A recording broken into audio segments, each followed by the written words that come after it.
पहलगाम हमला एक turning point था।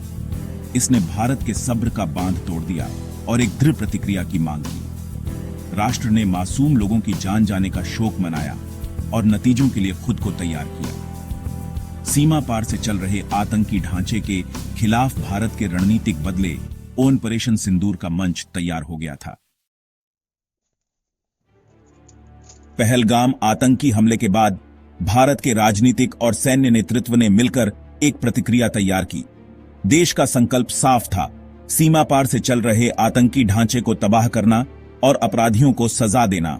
ऑपरेशन सिंदूर एक बारीकी से योजनाबद्ध और सटीक ढंग से अंजाम दिया गया सैन्य अभियान भारत का उस बर्बरता का जवाब था जो उसने झेली थी। 7 मई 2025 को पहलगाम हमले के ठीक 4 दिन बाद भारत ने ऑपरेशन सिंदूर शुरू किया। गोपनीयता में डूबा यह ऑपरेशन पाकिस्तान और पाकिस्तान अधिकृत जम्मू कश्मीर में 9 प्रमुख जगहों पर केंद्रित था।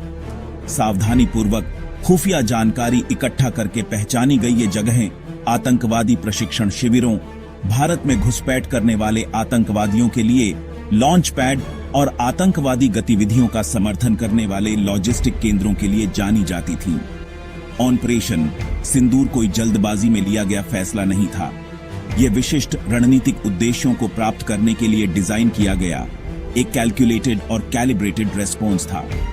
इस ऑपरेशन का उद्देश्य पाकिस्तानी जमीन से बेखौफ होकर काम करने वाले आतंकवादी समूहों की क्षमता को कम करना, उनके नेटवर्क को बाधित करना और एक स्पष्ट संदेश देना था कि भारत अपने नागरिकों और हितों की रक्षा के लिए निर्णायक कार्रवाई करने से नहीं हिचकिचाएगा। ऑपरेशन सटीक और तेजी से किया गया। अत्याधुनिक तकनीक का इस्तेमाल करते हुए और रियल टाइम इंटेलिजेंस द्वारा निर्देशित भारतीय वायुसेना के लड़ाकू विमानों ने सटीक निशाने पर हमला किया। हमले तेज और विनाशकारी थे, जिससे आतंकी ढांचे को काफी नुकसान हुआ और बड़ी संख्या में आतंकवादी मारे गए। ऑपरेशन सिंदूर ने उन 9 जगहों को निशाना बनाया जिन्हें भारत की सुरक्षा को खतरा पहुंचाने वाले आतंक के नेटवर्क में उनके महत्व के लिए सावधानी पूर्वक चुना गया था। ये कोई रैंडम टारगेट नहीं थे, ये आतंकवादी अभियानों के केंद्र थे जिन्हें भारत के खिलाफ हमलों की योजना बनाने और उन्हें अंजाम देने की इन समूहों की क्षमता को पंगु बनाने के लिए चुना गया था। निशाने पर पाकिस्तान और पीओके के दूर दराज इलाकों में बुसे आतंकवादी प्रशिक्षण शिविर थे। ये कैंप, जिन्हें अक्सर मदरसों या धार्मिक स्कूलों के रूप में छुपाया जाता था, वो जगहें थीं जहां रंगरूटों को ब्रेन वॉश किया जाता था, हथियारों और विस्फोटकों के इस्तेमाल का प्रशिक्षण दिया जाता था और भारत में घुसपैठ के लिए तैयार किया जाता था। इन कैंपों पर हमलों का उद्देश्य नए रंगरूटों के प्रवाह को बाधित करना और इन आतंकवादी संगठनों की प्रशिक्षण क्षमताओं को कम करना था। नियंत्रण रेखा के पास रणनीतिक रूप से स्थित लॉन्च पैड एक और प्रमुख निशाना थे। ये वो जगहें थीं जहां से आतंकवादी अंधेरे की आड़ में भारतीय क्षेत्र में घुसपैठ करते थे। इन लॉन्च पैड को नष्ट करके भारत का उद्देश्य आतंकवादियों के लिए सीमा पार करना और हमले करना काफी मुश्किल और खतरनाक बनाना था। शहरी केंद्रों में अक्सर छिपे हुए लॉजिस्टिक केंद्रों को भी निशाना बनाया गया। ये केंद्र आतंकवादी गतिविधियों का समर्थन करने के लिए जरूरी सामान, हथियार और संचार नेटवर्क प्रदान करते थे। इन लॉजिस्टिक नेटवर्क को ध्वस्त करके भारत ने इन समूहों के प्रभावी ढंग से काम करने की क्षमता को पंगु बनाने की कोशिश की। ऑपरेशन सिंदूर के लिए टारगेट का चुनाव केवल दूर दराज के इलाकों या अलग थलग कैंपों तक सीमित नहीं था।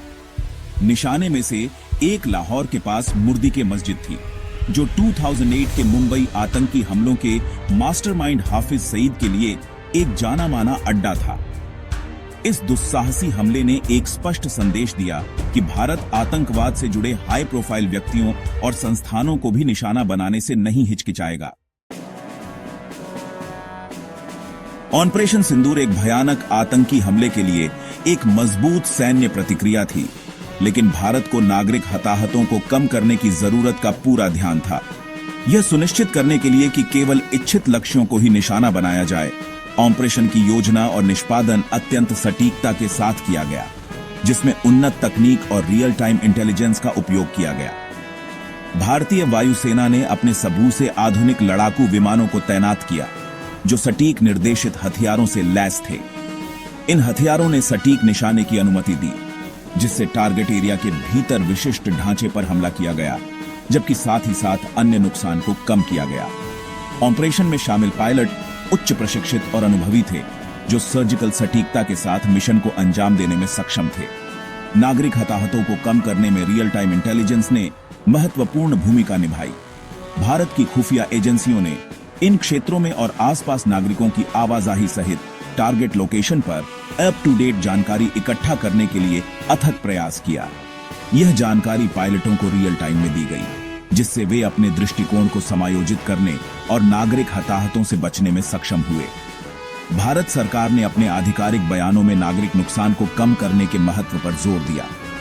उन्होंने जोर देकर कहा कि ऑपरेशन पाकिस्तान के लोगों के खिलाफ नहीं, बल्कि उनकी धरती से चल रहे आतंकी ढांचे के खिलाफ था।